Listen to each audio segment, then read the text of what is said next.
Բարև ձեզ, սիրելի ժողովուրդ, այսօր մեր 7-րդ թողարկումն է եթերում, մենք շարունակում ենք ամենօրյա կարևոր լուրերի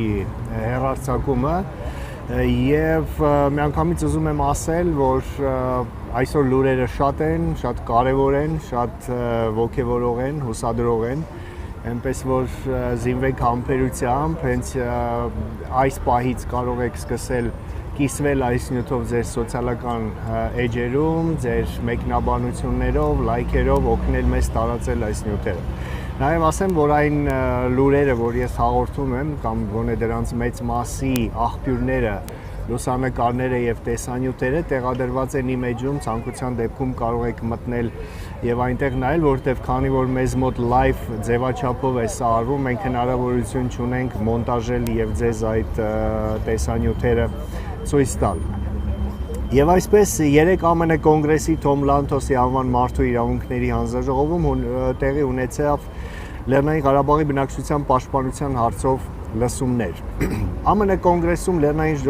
Ղարաբաղի ժողովրդի պաշտպանությունն ուղղված քննարկումը տեղի է ունենում, քանի որ կան մտավախություններ, որ Լեռնային Ղարաբաղի հայերը վտանգի մեջ են։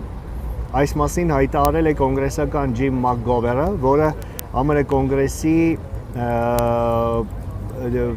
Թոմ Լանթոսի մարդու իրավունքների հանձնաժողովի համանախագահն է։ Պաշտպանություն Լեռնային Ղարաբաղի ժողովրդի լսումների ժամանակ նա ասել է, որ այդ վախը ըստ կոնգրեսականի հիմնավորված է հաշվի առնելով հայերի դեմ Օսմանյան կայսրության կողմից իրականացված ցեղասպանությունը, որը ճանաչել է ԱՄՆ նախագահ Ջո Բայդենը։ Ադրբեջանը Թուրքիա չէ, սակայն Թուրքիայի Օսմանյան կայսրության հետնորդի սերտ դաշնակիցն է։ Մարդիկ վախենում են, որ Լեռնային Ղարաբաղի հակամարտությունը, որը ամենաերկարատևն է հետխորհրդային փլուզումից հետո, կարող է պատմության կրկնություն հրահրել, նշել է կոնգրեսական Մակգովերը։ Հանրապետական դեսպան Սեմ Բրաունբեքը, անդրադառնալով Լեռնային Ղարաբաղում ստեղծված իրավիճակին, ահազանգել է քրիստոնյա բնակչությանը սպառնում է տարածաշրջանից դուրս մղումը կամ էթնիկական զտումը։ Ադրբեջանը պատրաստվում է սեղմել տարածքը պարզապես ստիպելով բնակչությանը հեռանալ եւ չվերադառնալ։ Նրանք կցրվեն ամբողջ աշխարհով եւ կստեղծեն սփյուռքի այլ օջախներ։ Մենք արդյոք պատրաստվում ենք թույլ տալ, որ եւս մեկ քրիստոնյա բնակչություն դուրս մղվի իր հայրենիքից։ Այս ամենն իրականացվում է ամերիկյան կամ իսրայելական զինամթերքով, որ ունեն ադրբեջանցիները։ Կարծում եմ, որ եթե Ադրբեջանը չվերացնի շրջափակումը, նախագահ Բայդենի վարչակազմը պետք է գործի դնի 907-րդ բանաձևը։ Կոնգրեսականն առաջարկել է պատվիրակություն ուղարկել Արցախ, տեղում իրավիճակը գնահատելու համար։ Բրաունբեքը առաջ է քաշել Լեռնային Ղարաբաղի հայերի կրոնական ազատության հարցը եւ նշել, որ ամերիկյան կրոնական հասարակությունը պետք է աջակցի Լեռնային Ղարաբաղի բնակչության կրոնական ազատության ապահովմանը։ Անverջ կարելի է խոսել իհարկե երեկվա լսումների եւ այնտեղ հնչած մտքերի մասին, ասեմ միայն դրանցից մի քանիսը։ Հետաքրքիր եւ շատ կարեւոր մեզ համար եզրակացություն արեց լսումներին մասնակցող վկաներից Մայք Ռուբինը, որը ասաց, որ սահմանների հարցը եւ Արցախի սուվերենությունը չպետք է ընդունվի ի սկզբանե որպես որոշված փաստ, քանի որ դա սահմանափակում է Ամերիկայի Միացյալ Նահանգների դիվանագիտությունը եւ դիվանագիտական ջանքերը պիտի ուղղված լինեն խաղաղության հաստատմանը եւ միայն դրանից հետո եւ դրա շրջանակներում պիտի որոշվի Լեռնային Ղարաբաղի սուվերենությունն ապագան, քաղաքական ապագան։ Լսումների ժամանակ Ալիևյան ռեժիմը համեմատեցին Սադդամ Հուսեյնի հետ, նաև հնչեց բանախոսներից մեկի կողմից հնչեց հետևյալ միտքը. Էրդողանը եւ Ալիևը արյունակից եղբայրներ են, որոնց տեղը մեղադրյալի աթոռն է։ Մայքլ Ռուբինը նաև ասաց, Իսրայելը կրկնակի ստանդարտների է դավանում, չի ճանաչում հայոց ցեղասպանությունը, զինում է Ադրբեջանին, դրանով նպաստելով Արցախի էթնիկ զտմանը։ Հետաքրքիր է Իսրայելի նման քննադատությունը ԱՄՆ կոնգրեսում։ Նաև Դեյվիդ Ֆիլիպսը բանախոսներից ասաց, որ եթե Թուրքիան այսօր դիմեր ՆԱՏՕ-ին անդամակցելու համար, նա կմերժվեր, նրա դիմումը կմերժվեր եւ այդ դիմումը կնետվեր աղբարկղ։ Եվ այսպես սառույցը կոտրվեց, այս լսումները կարծում եմ կշարունակվեն, սրանք վերջինը չեն լինի եւ հպարտությամբ կրկին ուզում եմ ասեմ, որ այս լսումները մեծապես հնարավոր դարձան Ազգային-Ժողովրդավարական Բևեռի հետևողական աշխատանքի շնորհիվ, մասնավորապես խորհրդի անդամ, ԲԵՎԵՌ-ի խորհրդի անդամ Ժիրայր Սեֆիլյանի Վաշինգտոն կատարած այցի ժամանակ նա հանդիպել էր կոնգրեսական Քրիս Սմիթի աշխատասենյակի հետ, դրանից հետո մենք շարունակում էինք աշխատել կոնգրեսական Սմիթի եւ նրա աշխատասենյակի հետ, դա իհարկե անում էին The Livingstone Group-ի միջոցով, մեր ընկերների միջոցով, որոնք օգնում են մեզ ԲԵՎԵՌ-ին առաջ տանել հայկական շահերը Վաշինգտոնում։ Մենք շարունակելու ենք մեր լոբիստական աշխատանքը եւ օգտվելով առիթից, սիրելի ժողովուրդ, ուզում եմ խնդրել ձեր նպաստը բերել օգնելով Livingstone Group-ի դրամահավաքին։ Հայաստանում Եվրամիության դիտորդական առաքելության Twitter-յան գրառումը տեղում անվտանգության իրավիճակը ավելի լավ հասկանալու համար այսօր Եվրախորհրդանի պատվիրակությունը Հայաստանի կողմից միացավ դեպի Լաչինի միջանցք տանող Հաքարի կամրջի մոտակա տարածքում Եվրամիության դիտորդների պարեկությանը։ Մենք մեր աչքերով տեսանք Ադրբեջանի կողմից Լաչինի միջանցքի ամբողջական եւ անօրինական շրջափակումը։ Եվրախորհրդանի անվտանգության եւ պաշտպանության ենթահանձնաժողովի նախագահ Նատալի Լուազոն մամուլի ասուլիսում ասել է, որ Լաչինի միջանցքի արգելափակումը անօրինական է եւ պետք է դադարեցվի։ Մենք ցանկանում էինք ինքներս տեսնել եւ գնահատել իրավիճակը, ինչպես նաեւ տեսնել, թե ինչպես է աշխատում Եվրամիության քաղաքացիական առաքելությունը, որը 4 ամիս աշխատում է սահմանի երկայնքով։ Երեկ մենք Երևանում հանդիպում ունեցանք պաշտոնյաների, այդ թվում վարչապետ Փաշինյանի եւ այլ բաստացիչան անձանց հետ։ Այսօր այցելեցինք Գորիս, որտեղ հանդիպեցինք Սյունիքի մարզպետին, Գորիս համայնքի ղեկավարին, Հայաստանում Լեռնային Ղարաբաղի բնակիչներին, զրուցեցինք 44-օրյա պատերազմի եւ Լաչինի միջանցքի արգելափակման մասին։ Մենք մեքենայով բարձրացանք նաեւ Լաչինի միջանցքի մուտքը եւ մեր աչքերով տեսանք Ադրբեջանի կողմից Լաչինի միջանցքի ամբողջական եւ անօրինական շրջափակումը։ Մենք լսել ենք Հայաստանի ինքնիշխան տարածք զինված միջադեպերի եւ ներխուժումների թվի աճի մասին։ Մեզ հայտնի դարձավ երասխում տեղի ունեցած միջադեպի մասին, որտեղ թիրախավորվել են խաղաղ բնակիչներ։ Միջադեպի մասին տեղեկացանք նաեւ Լաչինի միջանցքի մուտքի մոտ, որտեղ ադրբեջանցիները փորձել են բարձրացնել դրոշը։ Ուզում եմ խիստ ուղերձ հղել, որքան էլ Հայաստանը հավատարիմ լինի խաղաղությանը, Ադրբեջանը պարտավոր է ապացույցներ ներկայացնել, որ ինքը նույնպես հավատարիմ է խաղաղությանը։ Եվրամիությունը ջանքեր է գործադրում Հայաստանի եւ Ադրբեջանի ղեկավարության միջև հարաբերությունները հեշտացնելու համար, ասաց Տիկին Լուազոն։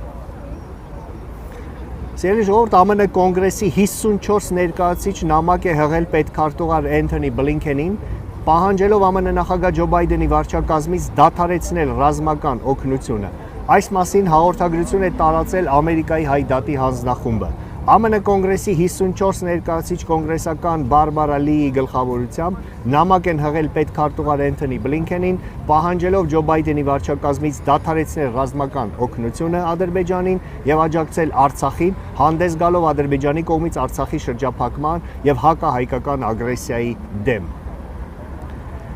ԱՄՆ Կանզասի նահանգապետ Լորա Քելին այցելել է Ծիծեռնակաբերդի հուշահամալիր։ Հայաստան-Կանզաս գործընկերության 20-րդ տարեդարձին նվիրված միջոցառումների շրջանակում Հայաստան ժամանած ԱՄՆ Կանզասի նահանգապետ Լորա Քելին ադյուտանտ գեներալ ազգային գվարդիայի հրամանատար բրիգադի գեներալ Մայքլ Վեներդին, Հայաստանի պաշտպանության նախարարի տեղակալ Արման Սարգսյանի ուղեկցությամբ հունիսի 22-ին այցելել են հայոց ցեղասպանության զոհերի հուշահամալիր, հարգանքի տուրք մատուցել Մեծ Եղեռնի սրբադասված նահատակների հիշատակին։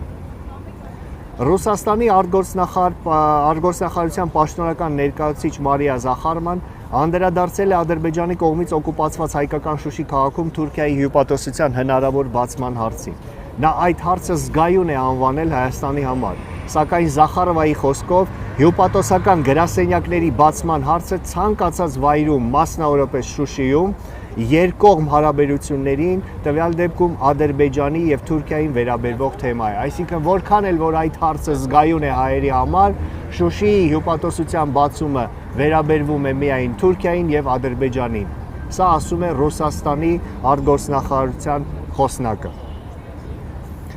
Հայաստանի փոխվարչապետ Մհեր Գրիգորյանը ունի մեկ անհատական բնակելի տուն, մեկ բնակարան, մեկ հողամաս եւ 2 ավտոտնակ, ընդ որում դրանք գտնվում են տարբեր վայրերում։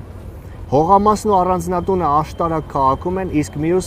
գույքերը Երևանում կենտրոն վարչական շրջանում։ Պարզվում է, որ Մհեր Գրիգորյանը բանկում ավանդներ ունի $525,000 եւ 40 միլիոն դրամի չափով։ Տարվա վերջում նա բանկային հաշիվներին ունեցել է 3 միլիոն դրամ, իսկ որպես կանխիկ դրամ հայտարարել է 70 միլիոն դրամ։ Փոխվարչապետը մեկ տարում 1 միլիարդ դրամից ավելի եկամուտ է ունեցել, որի մեջ 23 միլիոն դրամը նրա աշխատավարձն է, իսկ մյուս գումարն էլ փոխառություններից է ստացված։ Փոխվարչապետը մեկ տարվա ընթացքում նաև 56 միլիոն դրամի ծախս է ունեցել, սակայն բովանդակությունը բացահայտված չէ։ Նիկոլ պաշտպանողներ, լավ եք, այդ որ ասում եք Նիկոլը ժողովրդավար է, Հայաստանում է կոռուպցիա չկա։ Սիրելի ժողովուրդ, հաղորդման այս հատվածում մի քանի լուր Ուկրաինայի ռազմաճակատում տիրող իրավիճակի մասին։ Ուկրաինայի զինված ուժերը սկսել են Դնեպրի հատումը, գետնանցը եւ տեղափոխումը ձախ ափ Գոլե Պրիստին բնակավայրի մոտակայքում։ Եթե նախորդ օրերին ձախ ափ էին անցնում դեսանտա հետախուզական խմբերը, ապա երեկվանից արդեն կանոնավոր բանակի ստորաբաժանումները։ Դնեպրի հատումով բացվում է հարձակման 5-րդ եւ ամենակարճ ուղղությունը դեպի Արմյանսկ, որը Ղրիմի դարպասն է։ Տանկային ճեղքում Զապորոժիեի մարզում։ Զապորոժիեի մարզի Օրեխովոյի ուղղությամբ արդեն ազատագրվել են Պիցիխատկա, Ռաբոցինը եւ Ուրաժայինը բնակավայրերը եւ հիմա արդեն մարտեր են մղում Սադովը բնակավայրի մոտ, որը տոկմակ կարևորագույն լոգիստիկ հաբ հանդիսացող քաղաքի մատույցներում է։ Փաստորեն, Ուկրաինայի զինված ուժերը արևելյան եւ արևմտյան ֆլանգերը ճեղքելով տոկմակը վերցնում են շրջափատման մեջ։ Ուկրաինացիները շարժվում են նաև դեպի Մալոչնի լիման բնակավայրը, որը գտնվում է Ավզովի ծովի հյուսիս-արևմտյան ափին։ Սա իսկական տանկային ճեղքում է ճակատի կատարյալ փլուզմամբ։ Ուկրաինայի գլխավոր շտաբը հայտնում է, որ զորքերը շարժվում են դեպի Մելիտոպոլ եւ Բերձյանսկ, կան հաջողություններ լիմանի մոտակայքում։ Անցած գիշեր հարվածներ են հասցվել Պոլոկ, Յակիմովկա, Մելիտոպոլ եւ Բերձյանսկ քաղաքների խոշոր ռազմավարական պահեստներին։ Միայն Բերձյանսկի պահեստի պայթույնի ձայնը լսվել է 50 կիլոմետր շարավիղով։ Ուկրաինական բանակը Storm Shadow-ի հրթիռներով հարվածներ է հասցրել Սիվաշի ծովացոցով դեպի Ղրիմ տանող ճանապարհի կամուրջներին։ Ասեմ, որ այդ կամուրջները, Չոնգարի կամուրջները, կապում են Ղրիմը Խերսոնի մարզի հետ, եւ հիմա փաստորեն Ղրիմը կտրվեց Ուկրաինայից։ Ղրիմի շրջափակումը սկսվում է, հաջորդը լինելու է հենց Ղրիմի Կերչի կամուրջը։ Վագներական զինուժի անձնակազմի կրճատմանը։ Այս պահին, ասում է Պրիգոժինը, ռազմաճակատում շատ լուրջ կորուստներ կան, սպանվածներ, վիրավորներ եւ անհետ կորածներ։ Ստորաբաժանումներում մարտիկների թիվը կրճատվում է։ Եթե նախկինում դասակը 100-ից ավելի հոգով էր առաջադրանք կատարում, ապա այժմ այդ թիվը կազմում է 50 կամ 60 հոգի։ Երբ անձնակազմը նվազում է, բնականաբար զինվորների մահը շատանում է։ Մարդիկ պետք է մոբիլիզացվեն եւ պատրաստ լինեն։ Հակառակ դեպքում հնարավոր չէ կանգեցնել պատերազմն ու մարդկային տարածքների կորուստը, ասում է Եվգենի Պրիգոժինը։ Ռուս զավթիչները կարող են տեխնացին աղետ ստեղծել Ղրիմում, պայթեցնելով Արմյանսկում Ղրիմի տիտան քիմիական գործակալը, ասում է Նատալիա Գումենյուկը, խոսնակը բանակի Ուկրաինայի։ Այնինչ կապված է տիտան գործարանի հետ արդեն միջպետական բնույթ է կրելու, քանի որ ըստ մասնագետների տուժած տարածքը կարող է հասնել այլ երկրներ, մասնավորապես Թուրքիա, Ռումինիա, Մոլդովա, եւ դա պետք է անհանգստացնի այդ երկրների ղեկավարությանը եւ պետք է ավելանա միջազգային ճնշումը։ Այդ գործարանը ռուսները ականապատել են եւ սա ռուսների ընդունված ստոր քաղաքականությունն է։ Եթե պարտվում են, ապա նահանջելով այրված հողի տակտիկա են ընտրում, ճանապարհին ոչնչացնելով ամեն ինչ, ինֆրաստրուկտուրա, կենթանության նշաններ։ Ուկրաինայի նախագահ Վլադիմիր Զելենսկին հանդես է եկել հրատապ ուղերձով։ Ռուսաստանը դիտարկում է Կախովկայահեկից հետո Զապորոժիան, Բրազիլիա, Հնդկաստան, Արաբական աշխարհ եւ Աֆրիկա։ Բոլոր երկրները, բացարձակապես բոլորը պետք է դա իմանան։ Միջազգային կազմակերպությունները, կրկնում եմ, բոլորը, ասում է Զելենսկի։ Սիրելի ժողովուրդ, հաղորդման այս հատվածում թույլ տվեք ռուսերեն կարճ Ուկրաինայի մասին ամփոփ խոսել, որովհետև մեր ռուսալեզու եւ հայերենին լավ չտիրապետող հայրենակիցները դրա կարիքը ունեն։ Каховская водохранилище уже высохло после подрыва ГЭС, и в ВСУ уже начинают форсировать Днепр. В Голой пристани уже появляются сначала первые диверсионно-разведывательные группы, а с сегодняшнего дня и регулярные войска. Потеря целого ряда населенных пунктов на запорожском направлении, таких как Пятихатка, Работино, Урожайная, говорит о крупном военном успехе Украины. ВСУ идут в сторону Молочного лимана на северо-западном побережье Азовского моря. И если они туда выйдут, то большинство территорий, которые были захвачены Россией, будут потеряны. Этой ночью ВСУ нанесли удар по Чонгарскому мосту в Крыму и крупным складам в Пологе и Бердянске. Российские пропагандисты не могут прийти в себя после подрыва чонгарских мостов. Рухнуло 70% всего военного трафика России на Запорожский и Херсонский фронт. Президент Украины выступил со срочным заявлением, говоря о том, что россияне рассматривают сценарий теракта на захваченной Запорожской АЭС. Путин экстренно созвал Совбез после ударов по мостам, ведущим в Крым. Глава Кремля признал высокий наступательный потенциал вооруженных сил Украины. Եվ ավանդաբար վերջում մի քանի նախադասություն դիմում անգլերեն լեզվով.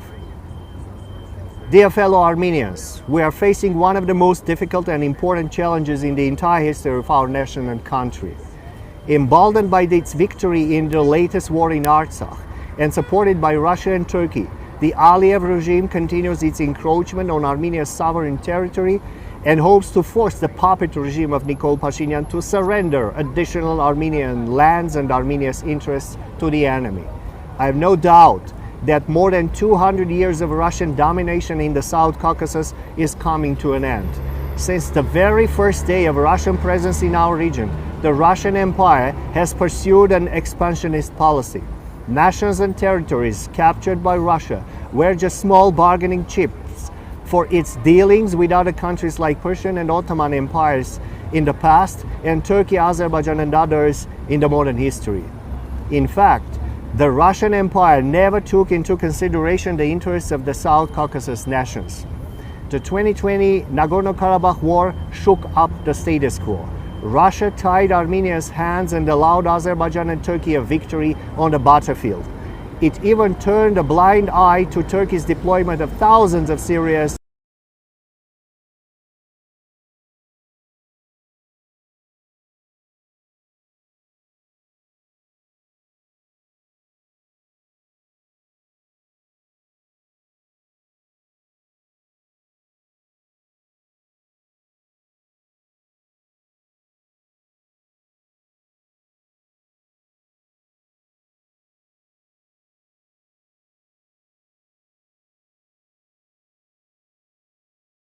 own military power, but also because of the incompetent and treasonous leadership of Armenia's Prime Minister Nikol Pashinyan. Sadly, 105 years after the start of 20th century first genocide, Armenians again had to abandon their own towns and villages under the genocidal threat by the same regional actors. The ensuing ceasefire was more a victory for Russia, however, than it was for Azerbaijan. Putin fulfilled his long ambition to insert Russian troops in the South Caucasus, from where they can further slow down their natural move toward democracy and freedom. Aliyev sacrificed his country's sovereignty. He cannot make a move without the approval of his Russian benefactors and business partners. While Armenia has close cultural ties to Russia, much like in 1921 when Lenin-Ataturk Pact divided the young independent Armenian Republic between Soviet Russia and Turkey, Russia continues to backstab Armenia and undermine its independence.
1959 designated Armenia as a captive nation. Azerbaijan itself has de jure rejected those borders by declaring itself a legal successor of the first Azerbaijani Republic rather than Azerbaijan Soviet Socialist Republic.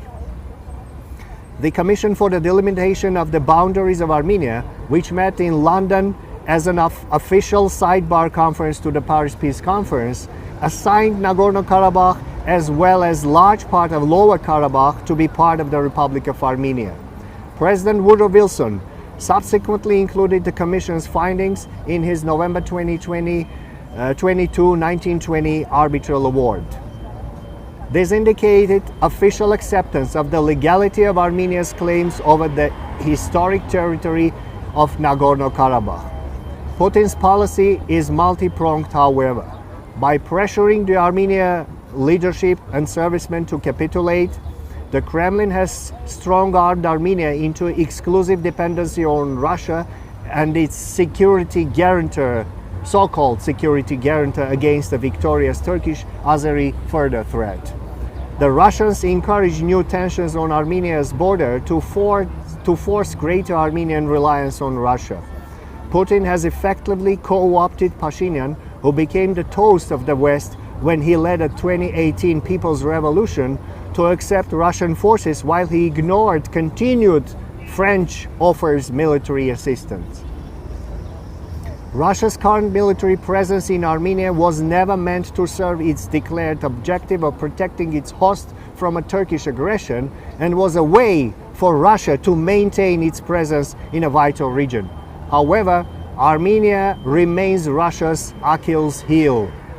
Its freedom movement that started in 1988 helped catalyze the Soviet Union's collapse in 3 years. The present-day aspirations of the Armenian public to be governed independently and democratically pose a threat for the Kremlin and may have demographic implications for Russia's south. The United States has a unique opportunity. The Armenian public understands Russia's betrayal. Anti-Russian sentiment in Armenia is at the highest level since independence from Soviet Union.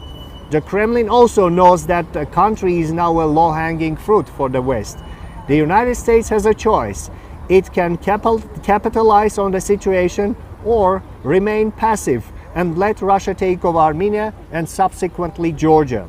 But the people of Armenia need to act first before seeking assistance from their Western partners. It is time for us to act now and show United States and our other allies that Armenians are now willing for the real sovereignty and territorial integrity of Armenia accepted by the international community according to Woodrow Wilson Arbitral Award. Let's do it together. The time to act is now. We will win this fight against Moscow, Ankara and Baku and revive First Republic of Armenia. For that, we need to declare Armenia as a legal successor of the First Republic and tell the world we are ready to face the combined Russian, Turkish, Azeri aggression. We also need to secure the status of a major non-NATO ally of the United States for Armenia, which will allow us to rebuild our army, regroup, and take back what is rightfully ours. We will ensure the sovereignty, prosperity, and security of our motherland. Սիրելի ժողովուրդ, այսօր այսքանը, հետևեք մեր լուրերին, կհանդիպենք վաղը, շնորհակալություն, ստեսություն։